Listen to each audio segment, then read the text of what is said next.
Ladies and gentlemen, the President of the United States and the President of the French Republic.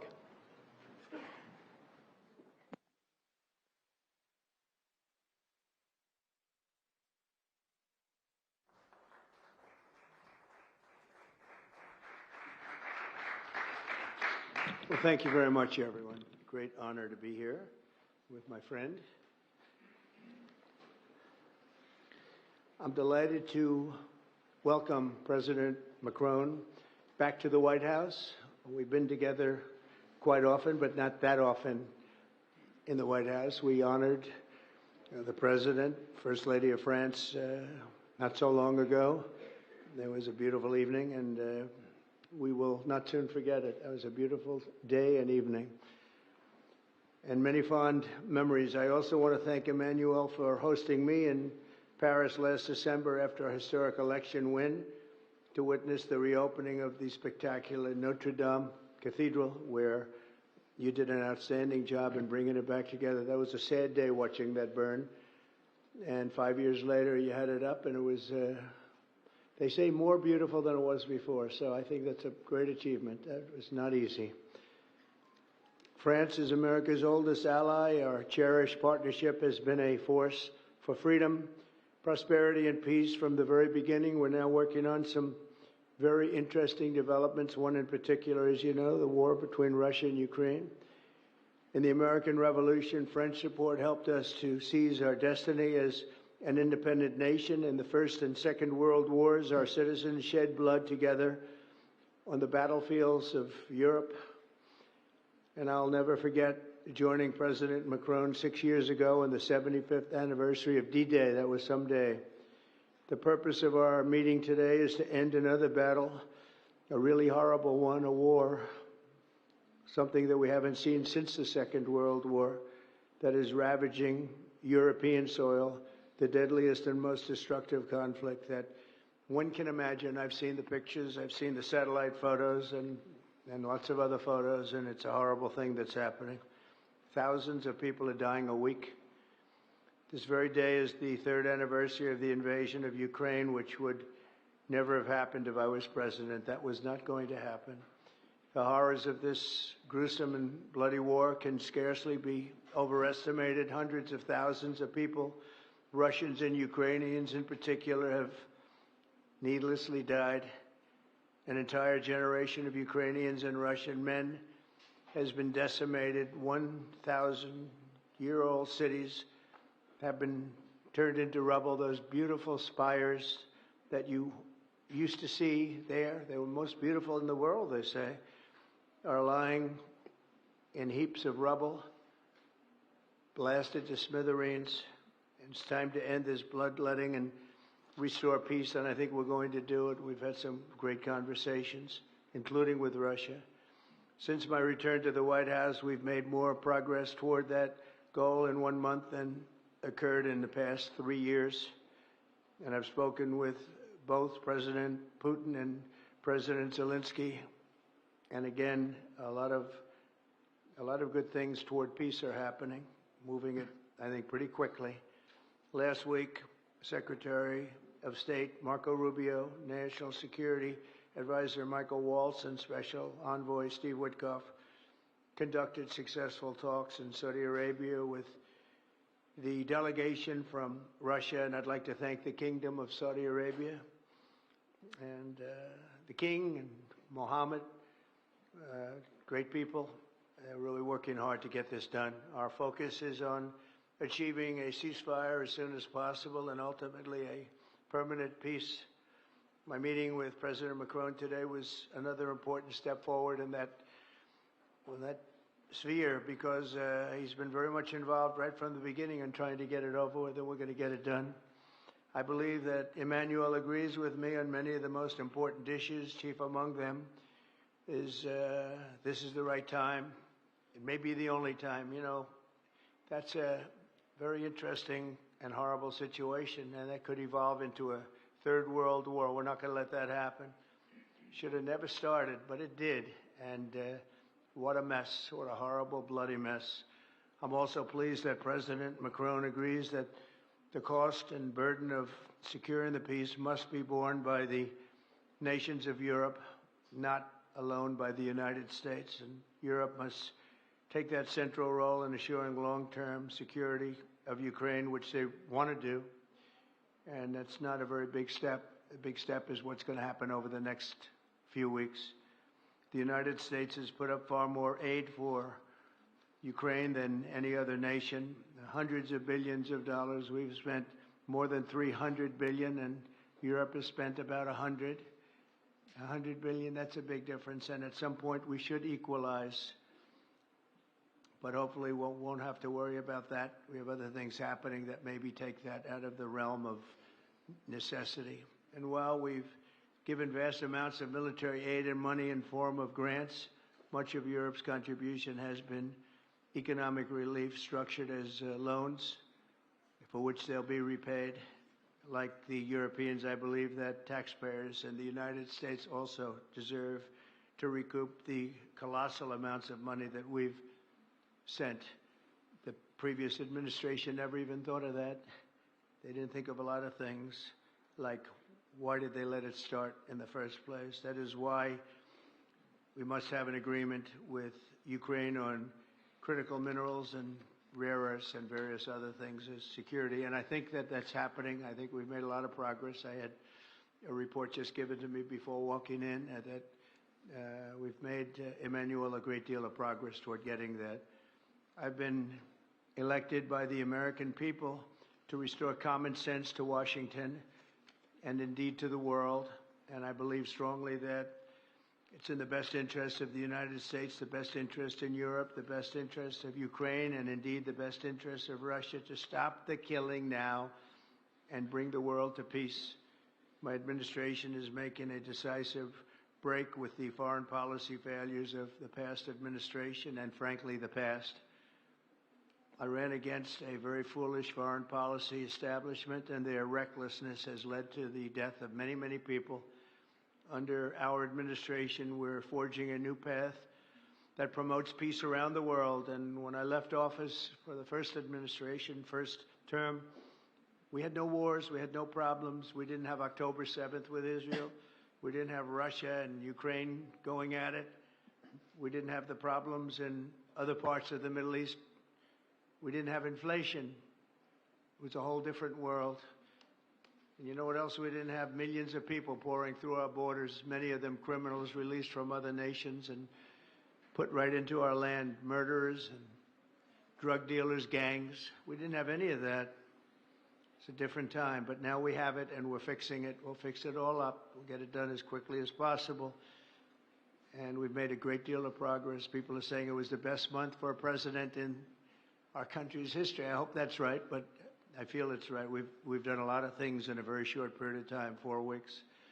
As I've said before, it's my hope that my greatest legacy, however, will be as a peacemaker and a unifier. I want to bring peace, not war. I thank President Macron for joining us today in this urgent work we're doing.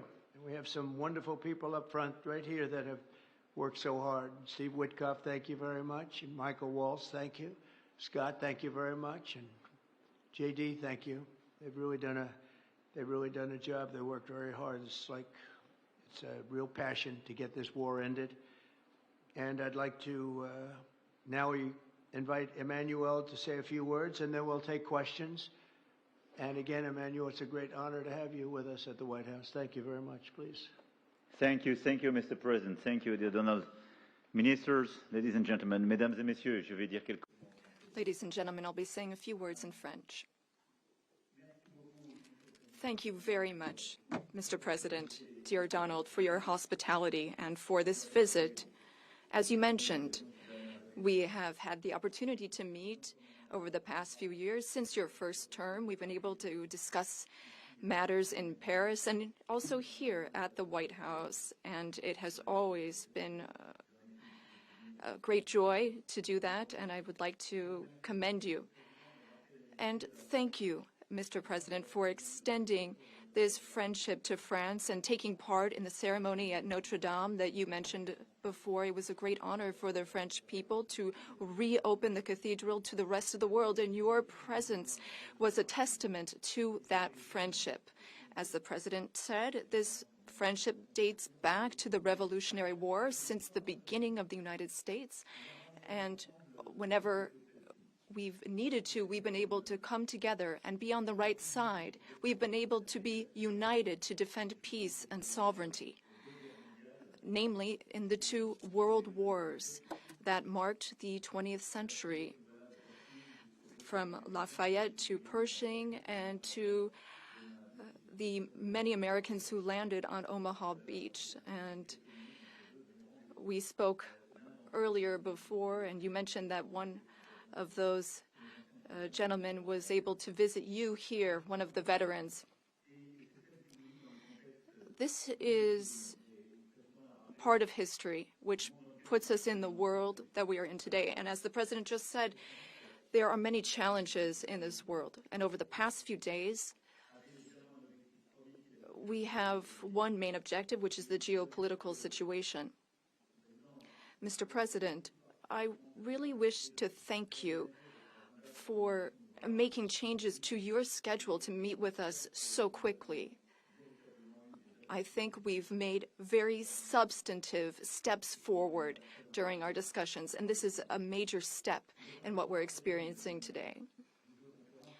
We had a video conference with all of the G7 leaders, which was an opportunity for us to discuss this matter 3 days after the Russian war in Ukraine, and to express our support for President Zelensky to the Ukrainian people, but also to speak and share about our desire for a lasting peace.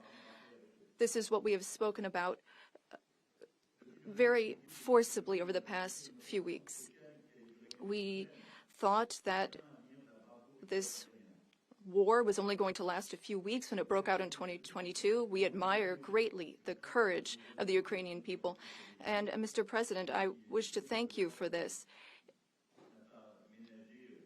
You mentioned that there are responsibilities on Europe's side, and indeed, we have invested $128 billion in aid to Ukraine and the Ukrainians. Ukraine has been able to hold the front of our collective security. It's fought over these past few years for its independence and for its sovereignty, but also for our collective security, because I think that no one in this room wants to live in a world where it's the law of the strongest and international borders can be violated from one day to the next by anyone. Over the past few hours, and as you mentioned this, Mr. President, we've been able to see a few things take shape. First of all, allow me to commend you on your decision to work with President Zelensky and to conclude this agreement that's so important for the U.S. and Ukraine on rare earths, critical minerals, but also having substantive conversations with President Zelensky during this key phase of achieving this deal. Aussi le peuple ukrainien. Et nous en avons longuement discuté avec le président, et notre souhait qu'il puisse y avoir en effet des conflits qui s'arrêtent, une trêve qui soit pleinement mesurable, vérifiable et qui permette la négociation d'une paix durable dans laquelle il y aura la question de la reconstruction de l'Ukraine, la question de ses territoires et la question des garanties de sécurité, c'est-à-dire du maintien de la paix dans la durée. Car, je le redisais au président, nous avons déjà connu des accords de paix qui n'étaient que des cessez-le-feu sans prévoir ces garanties de sécurité. Cela s'est appelé Minsk I puis Minsk II, et nous savons d'expérience que cela ne tient pas. Et je sais la volonté du président d'être un acteur durable justement de la paix dans la région, de vouloir cesser dans la durée cette paix. Et je crois pouvoir dire, après avoir consulté une trentaine de dirigeants européens et alliés ces derniers jours, pour bâtir cette unité et pour venir vous voir, que tous partagent la même vision des choses. Nous voulons la paix. Cette paix ne peut pas signifier la capitulation de l'Ukraine. Cette paix ne peut pas être un cessez-le-feu sans garantie. Cette paix doit prévoir les conditions d'une souveraineté ukrainienne, permettre à l'Ukraine de négocier avec les parties prenantes toutes les questions qui la touchent et pour laquelle elle est seule légitime à négocier. Et c'est une paix dans laquelle nous devons prendre nos responsabilités pour maintenir dans la durée sécurité et stabilité pour l'Ukraine et pour toute la région. Et pour nous, Européens, c'est une question existentielle. Nous avons longuement discuté cela avec le président. J'ai pu lui dire tout ce que nous avions travaillé avec le président Zelensky. On est rentré dans le détail, justement, des différentes étapes d'une telle négociation. Et nous avons pu aussi évoquer tout le travail qui a été fait avec nos partenaires britanniques pour concevoir, justement, ce que pourrait être des déploiements de forces de paix sur le sol ukrainien, qui constituerait une part de ces garanties de sécurité à laquelle d'autres pays d'ailleurs sont prêts à se joindre et pour laquelle évidemment la solidarité, le soutien américain sont indispensables et je vous remercie Monsieur le Président d'avoir commencé le travail avec nous sur ce point et je crois pouvoir dire que l'accord que vous signez, que vous apprêtez à signer avec l'Ukraine et la discussion très claire que nous avons eue à cet égard, pour moi, sont des garanties solides, que nous nous sommes compris et que notre volonté est la même. La paix le plus vite possible, une paix solide et durable pour tout le monde et la reprise en quelque sorte d'une vie internationale qui permette d'offrir à tous des responsabilités. Donc dans ce cadre, des Européens qui prendront leurs responsabilités aux côtés de leur allié américain qui prendra les siennes. À cet égard, je suis venu aussi ici porter un message, Président, de très grande clarté de l'engagement européen. Nous sommes engagés pour bâtir une paix durable. Nous sommes engagés comme Européens pour être partie prenante, justement, de ces garanties de sécurité. Et plus largement, nous sommes engagés, conscients que nous sommes, que les Européens doivent encore faire davantage pour la sécurité de l'Europe, sa défense, et en quelque sorte un partage plus juste du fardeau sécuritaire que votre pays porte depuis plusieurs années. Et au fond, pas simplement, Monsieur le Président, vous savez l'amitié que je vous porte parce que vous le demandez, vous le demandiez déjà avec force à votre premier mandat, mais parce que je crois que tout le monde maintenant en Europe est lucide sur le fait que c'est notre devoir pour nous-mêmes, en tant qu'Européens, compte tenu du risque qui nous entoure et de la responsabilité qui est la nôtre. Et donc le Président Costa ce matin a rappelé cet agenda de Versailles de mars 2022 qui a déjà conduit les Européens à augmenter de manière historique leurs investissements. Les Européens sont prêts à faire davantage pour cette sécurité, beaucoup plus et beaucoup plus fort. Et plusieurs m'ont redit cela avant de venir vous voir. Monsieur le Président, cher Donald, vous l'avez compris, cette paix par la force à laquelle vous croyez, c'est celle à laquelle nous sommes engagés par conviction et parce que, en ce jour, je pense au peuple ukrainien, à ses sacrifices et à ce que nous lui devons. Nous avons également, avec Monsieur le Président, évoqué les sujets économiques et, au fond, notre volonté de voir plus de prospérité aux États-Unis et en Europe. Nous avons eu des discussions, elles seront poursuivies par nos ministres, nos équipes, pour clarifier les sujets qui doivent l'être. Mais au fond, notre volonté, c'est qu'il y ait une concurrence juste et, au fond, pas de biais dans la concurrence de nos industries pour pouvoir échanger. Et je veux ici dire combien les économies américaines et européennes sont liées. Ce sont les économies les plus imbriquées au monde. Ce sont 1 500 milliards de dollars d'échanges de produits, de services physiques et digitaux chaque année. Et je sais votre attachement à rétablir la balance des paiements. Oserais-je dire qu'en tant que président de France, j'ai la même, puisque nous avons aussi un déficit commercial.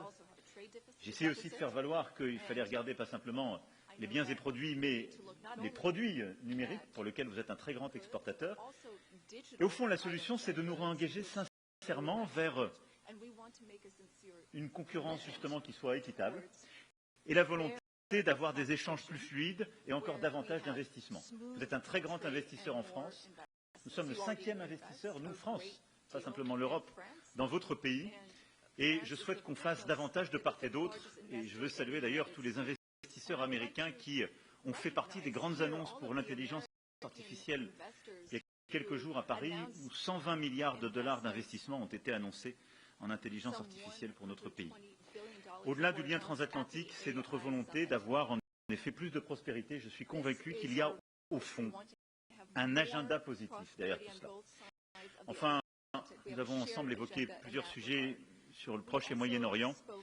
Et je crois pouvoir dire que nous partageons la même volonté de ne jamais voir l'Iran obtenir l'arme nucléaire, notre volonté de revenir à, au fond, une approche avec les partenaires de la région en qui nous avons confiance, qui permettent bien justement de cantonner les activités nucléaires iraniennes, de pouvoir limiter ses capacités balistiques et de réduire ses déstabilisations régionales. Et sur la Syrie et l'Irak, nous partageons la même volonté aussi de ne pas voir les groupes terroristes islamistes reprendre de la force, retrouver de l'activité, parce que depuis des années, nos armées sont avec courage engagées dans ces pays, dans l'opération Inherent Resolve, dont vous avez le commandement et à laquelle nous contribuons, qui est une mission forte et importante, qui a contribué à la stabilité de la région. Et je le dis avec ici beaucoup de sincérité, de force et d'engagement, puisque la France a été touchée par un attentat terroriste en 2015 qui avait été préparé en Syrie par ces mêmes groupes. Et donc nous ne céderons rien dans cette région à vos côtés pour plus de sécurité.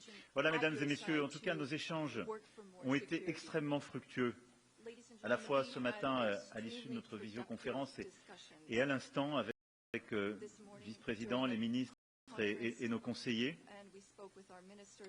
Et je veux vous dire combien, après ces échanges avec le président Trump, je suis convaincu qu'il y a un chemin. Nous avons partagé nos convictions, nos exigences. Nous savons tout le travail qui reste à faire. Et donc, dans les prochaines semaines, nous avancerons ensemble et nous aurons l'occasion, nos équipes puis nous, de nous revoir dans des formats différents pour faire de cette paix solide, durable, je l'espère avec beaucoup de force, une réalité de court terme. En tout cas, Monsieur le Président, permettez-moi de vous remercier pour votre accueil, remercier pour la qualité de nos échanges et pour votre engagement. Merci, cher Donald. Thank you very much. Thank you, Emmanuel.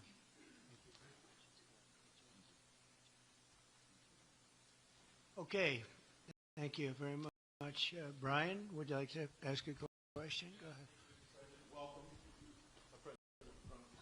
I just want to touch upon real quickly the Harvard poll that came out that had, thank you very much, the Harvard poll that came out had you up 9+ points, and all of your agenda that you ran on, you're accomplishing that. You got the support of the American people, including stopping the war in Ukraine. If you can comment on the latest Harvard poll, I appreciate that.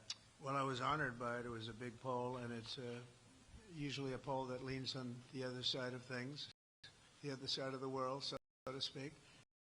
But the Harvard poll is a respected poll, and it has us not only leading, but leading by a lot, and leading on every single issue that we've talked about. And as I said, we've become the party of common sense, and I think that's a very important element now, common sense, because what's happening in the world and even in this country, some of the things that took place, many of them are now canceled, and the rest are being canceled as we speak. But we've moved very rapidly and I think very effectively.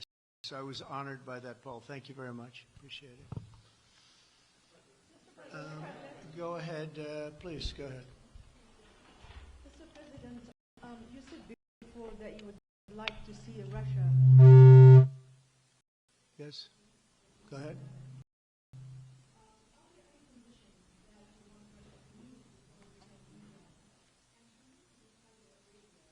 When you're meeting in Saudi Arabia with President Putin, will that happen regardless of any progress on the Ukrainian file?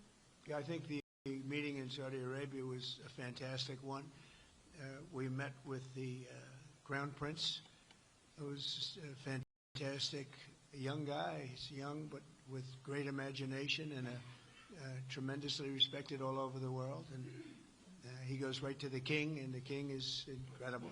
To be friends with both of them very much, and they want to see this ended, and they're going all out to make sure that it is ended.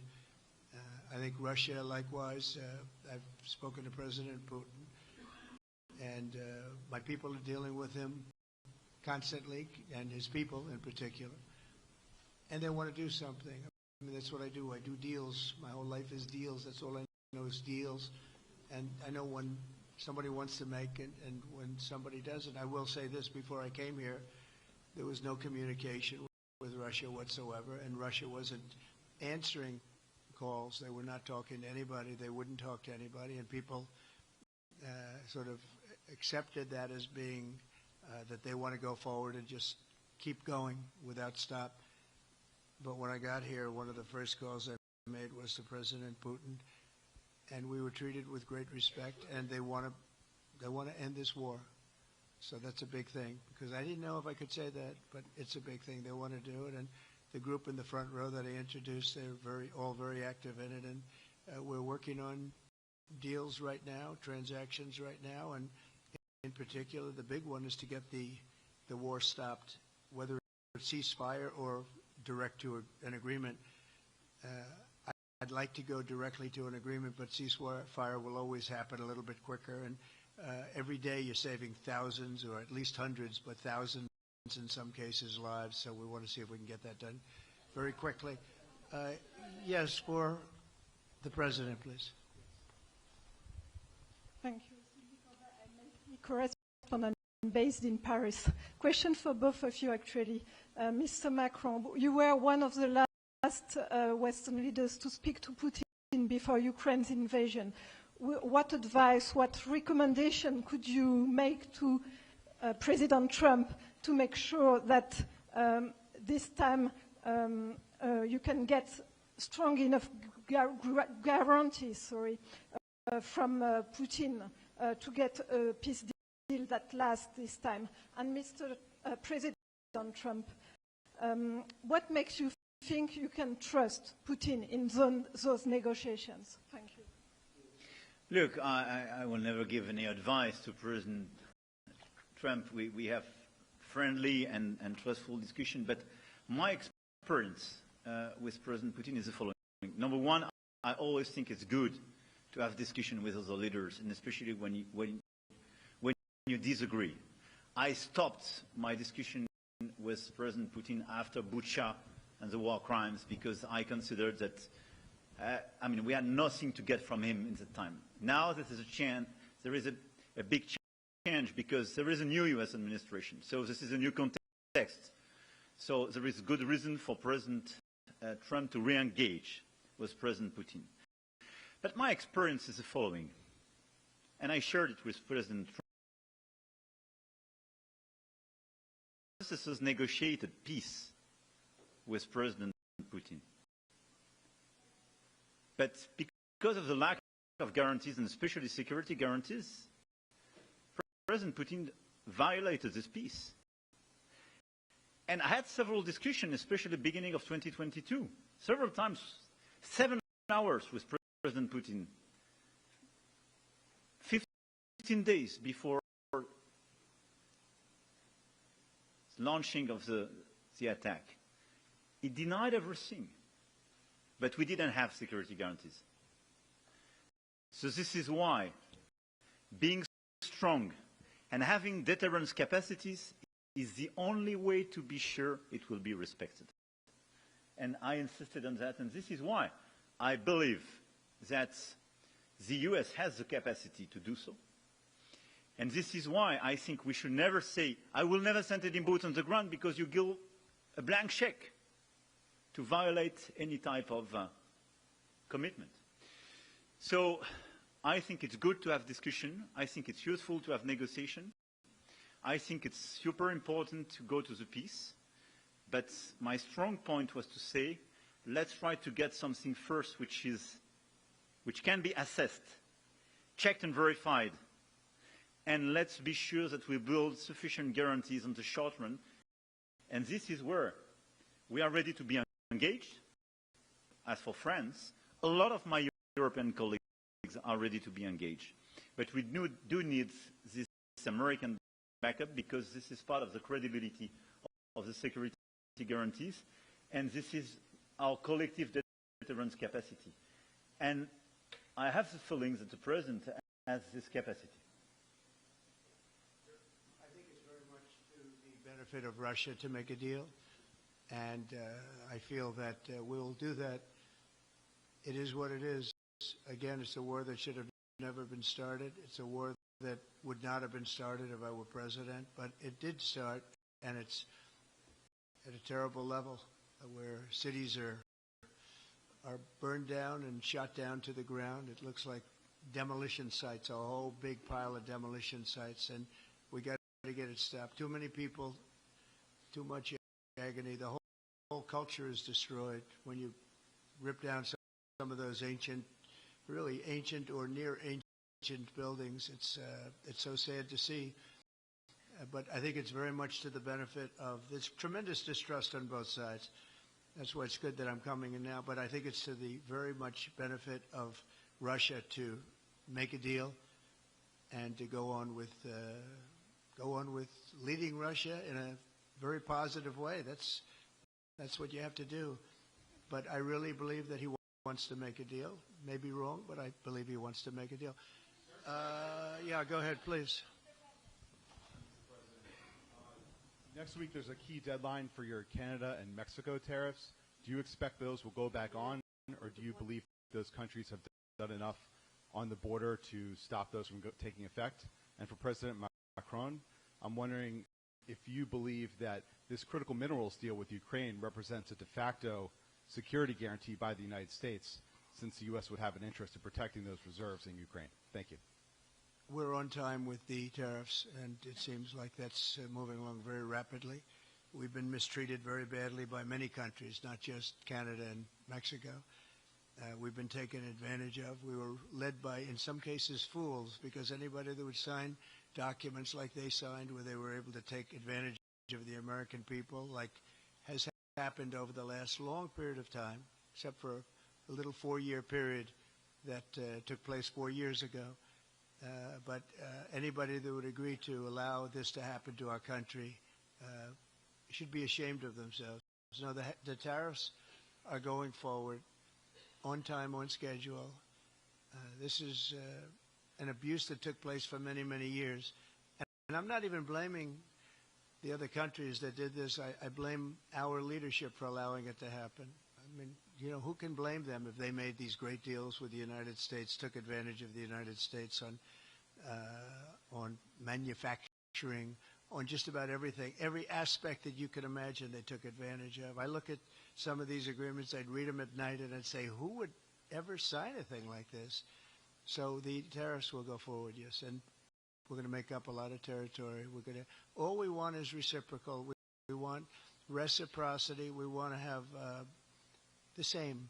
So if somebody charges us, we charge them. It's very simple, but it'll be very good for our country. Our country will be extremely liquid and rich again. Plus, we're doing other things, as you know. We're finding tremendous waste, fraud, and abuse at levels that nobody thought possible. You're seeing what's going on, and that was also part of the Harvard poll. Do you agree with what President Trump is doing with Elon and others that are looking for the waste, fraud, and abuse? And the numbers were staggering. It was like 70% to 2%.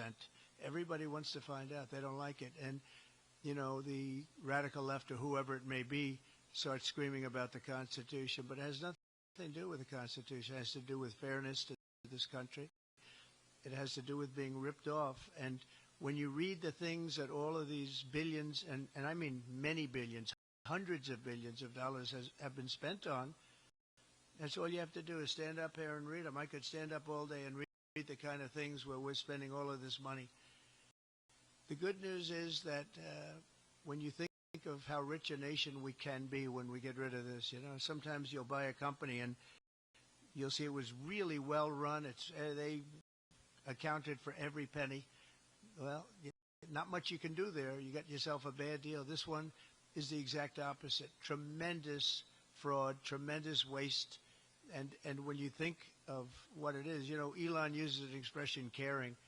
If we had people that cared, just cared a little bit when they did contracts, when they negotiated with outside vendors on behalf of the United States. That's what I'm doing now. I'm negotiating for the people of the United States. So we're doing a great job of it. I will say we found it'll be hundreds of billions of dollars of waste and fraud and abuse. Thank you. Please.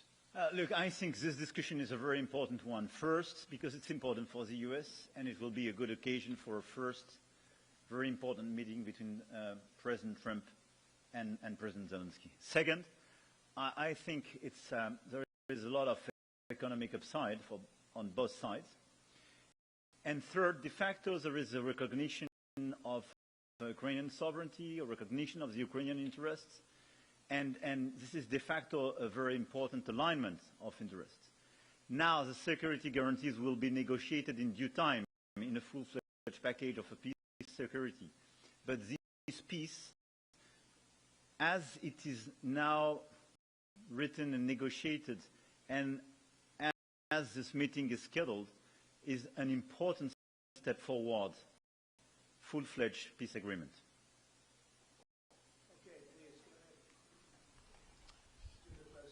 Monsieur le Président Trump, Monsieur le Président Macron, Monsieur Trump, first of all, you say, I would like to make a deal with Putin.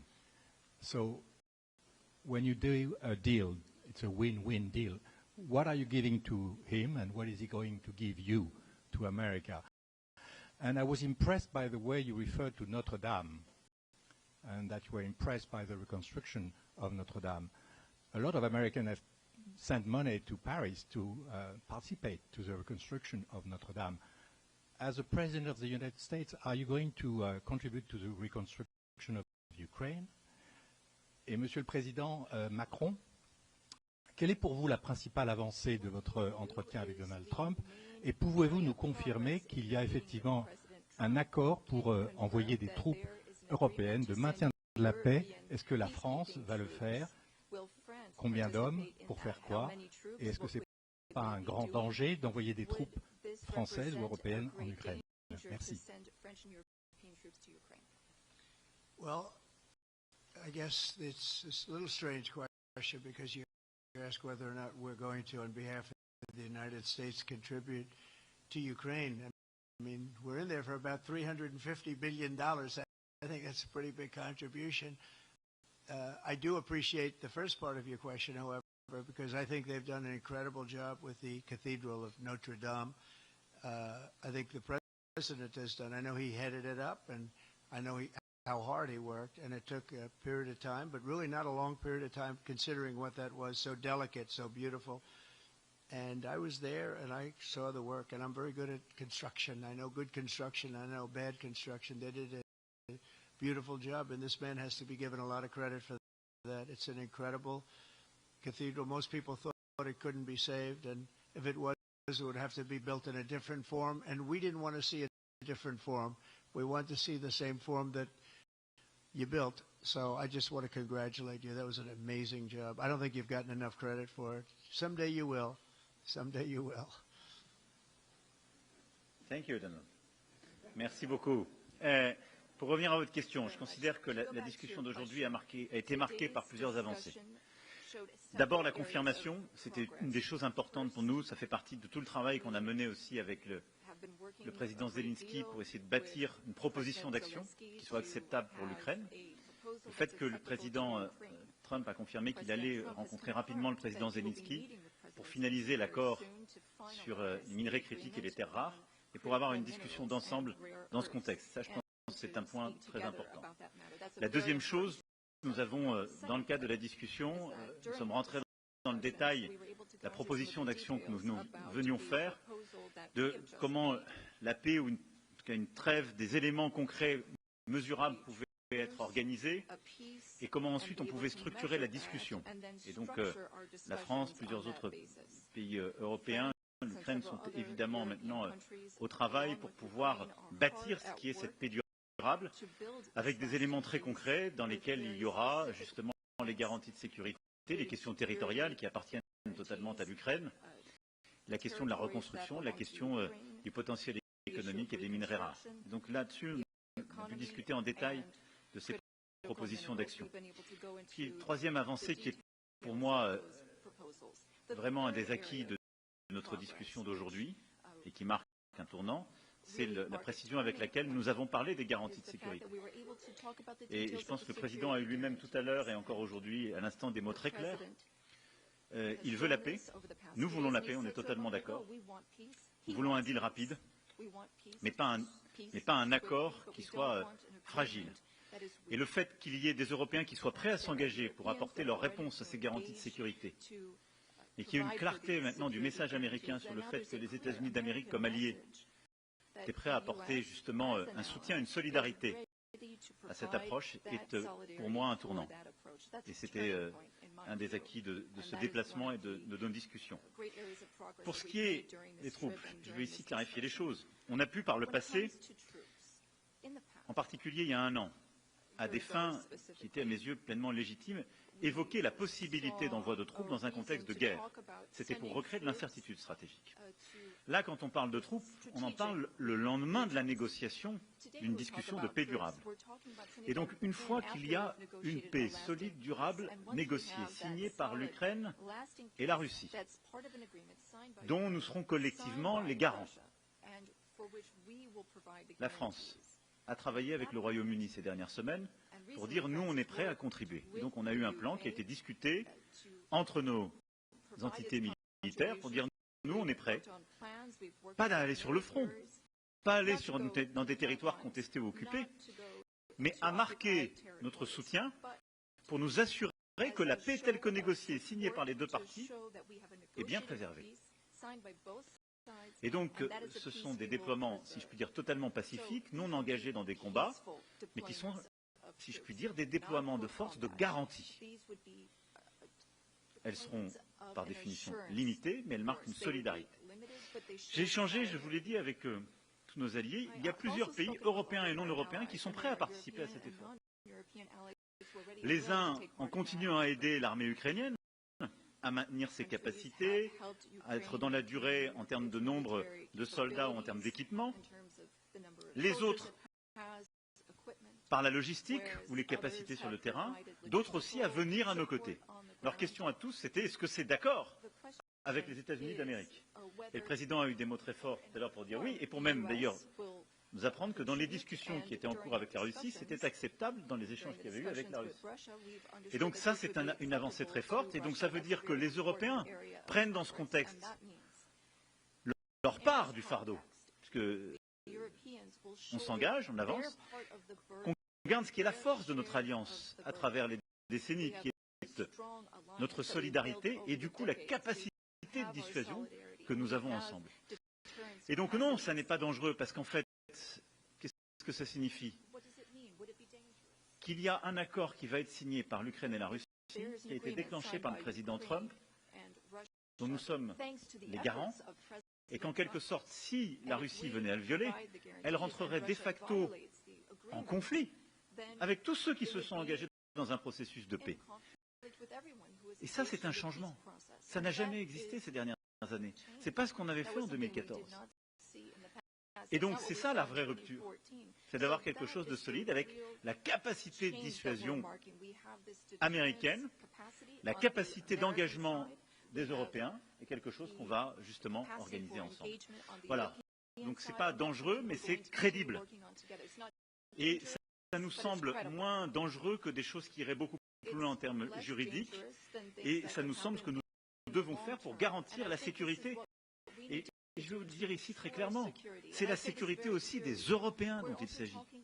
Et moi, c'est ce que je dis depuis des semaines. Si on ne garantit pas la sécurité de cette part du territoire de l'Europe, comment garantir notre propre sécurité à tous?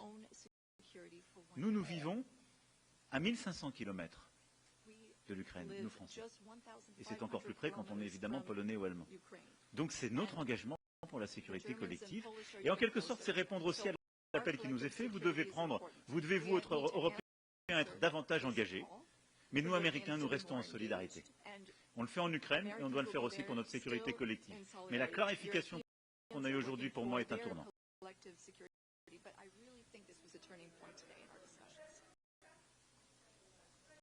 Emmanuel, thank you very much. Great job, and it's been wonderful being with you. Say hello